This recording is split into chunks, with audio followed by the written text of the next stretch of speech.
quick little fun product review, I guess if you will, of MAC's new Notoriety quad that I just got. So I wanted to do something with it. I've already done all the prep to my face, so I'm just going to kind of play with the Notoriety quad a little bit and see kind of what we come up with. Now, of course, as with any quad of shadows, like MAC usually gives you like a light, 2 medium tones, and a dark, which is nice. But you can really, this could be a very light look that's really pretty and, you know, could use in the summer. You could bolden it up for fall. You could do a lot of stuff with it. So it's just kind of fun. I'm going to start with the lightest color in the palette with an all-over shadow brush. Now this is really the first time I've played with this much. So I'm noticing that the light color doesn't lay down quite as much as I usually like for my all-over shadow color to adhere. I usually use rice paper as my staple, and this color, which is Skin Tone 1, would not beat out my rice paper to me. It's a pretty color though. It just doesn't lay down quite as thick as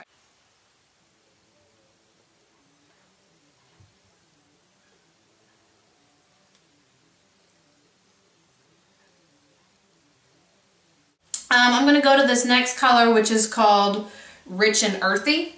Now it's a very bronzy pink color, which is like one of my favorite eyeshadow tones. I really think that a lot of people shy away from like pink and coppery orange tones, and it looks so good, so I don't know why they do. But I'm just going to use that same brush, and I'm going to go over what I call the meaty part of your eye. Right there where your brow bone is and where you've got some flesh. Ooh, it's pretty. I like this color. This could easily become one of my favorite peach tones, because it's got a little bit of shimmer to it, not too much. But I'm gonna blend that out a little bit, make sure that it doesn't have a stop mark. Is the Skin Tone 2. We'll go right on top of the lid is where we're gonna put it. It adds a little bit more color than that first Skin Tone 1 color that we kind of used as the all-over color. It adheres pretty well, and it's actually quite lovely because it's kind of a gold tone, but not so much that you're like, holy cow, I have gold on my eyes. So it's really nice. Okay, so the final color in the palette is this brown. It's kind of interesting. Sorry, I'm like way too close to the camera. It's kind of interesting in that it looks like it's like a matte charcoal type brown, but then it's got like copper flecks in it. It's pretty. Whoa, refocus camera. See me? Okay. With any new shadow, I always test it on my hand, so you can kind of see what it's going to do before you put it on your eye. It doesn't look to be like one of those that's going to lay down a crazy amount of color. So tap a little bit of it off, starting right there in the corner. I'm going to kind of brush that up, kind of in that V shape.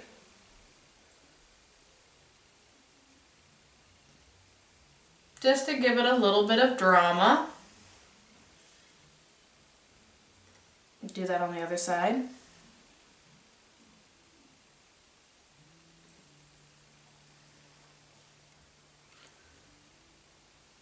Those coppery flecks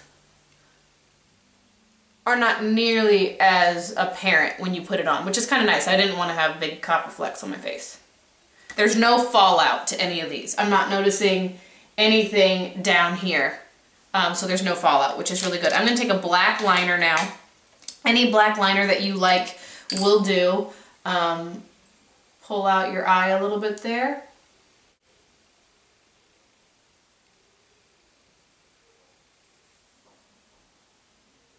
You don't want to pull too tight, just a little bit, because that helps give you more of a line. Makes it a little bit easier to line your lid. And I'm going to go ahead and follow this kind of right there in on the corner. Just on the inside, because I'm going to rim the bottoms too. So pulling down just slightly. I like to rim, do the inner rims. Now this does make your eyes up here a tiny bit smaller. Can you see the difference? It will make them look a little bit smaller. So if you already have small eyes to begin with, skip this. But it does add a good amount of drama to it. Okay, I'm gonna do that to the other eye. So after I do that, I'm gonna take a little bit of a firmer brush with that dark color in that palette and kind of go on top of it right there. It'll kind of set the liner as well as just kind of mold everything together.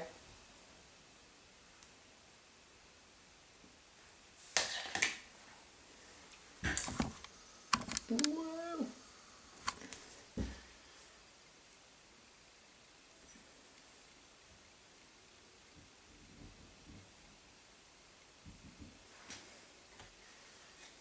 And if you want to, even just make sure it's only on the tip of that brush. Make sure it's only on the tip, or use a smaller brush even.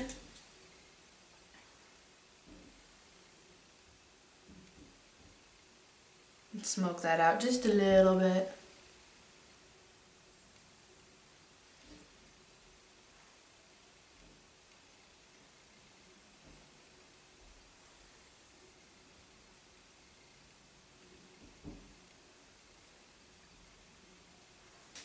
Okay. Whoa.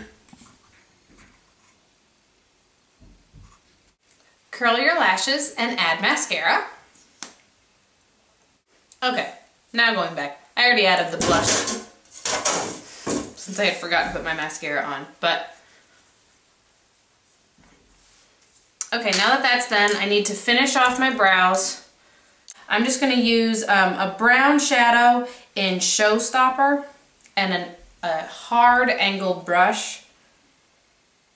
Now Showstopper is a great brown. It's a very dark matte brown, but since I dye my hair so dark and my brows are light, it works really well with my black hair without having like black brows, so that way it's not too much of a contrast. So just going to start here, start at that angle and just kind of work your way over.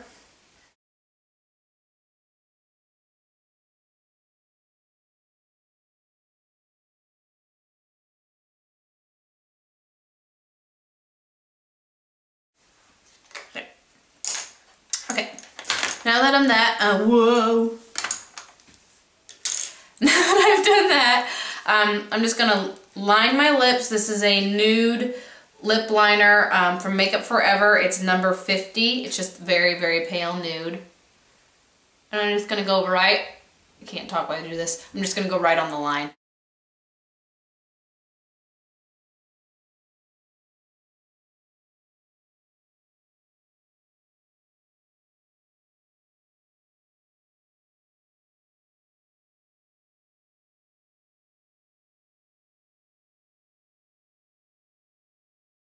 This gives your lip gloss a little bit more staying power.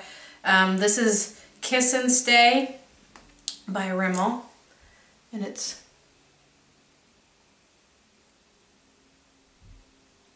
one of those two-part lip glosses. You put on the bottom coat and it dries and doesn't look real pretty until you put the top coat on. That's it. Pretty easy. It's fun. So Notoriety quad, love it. That's what we used. And I hope you have a wonderful day. Remember that makeup is art. Thanks. Bye.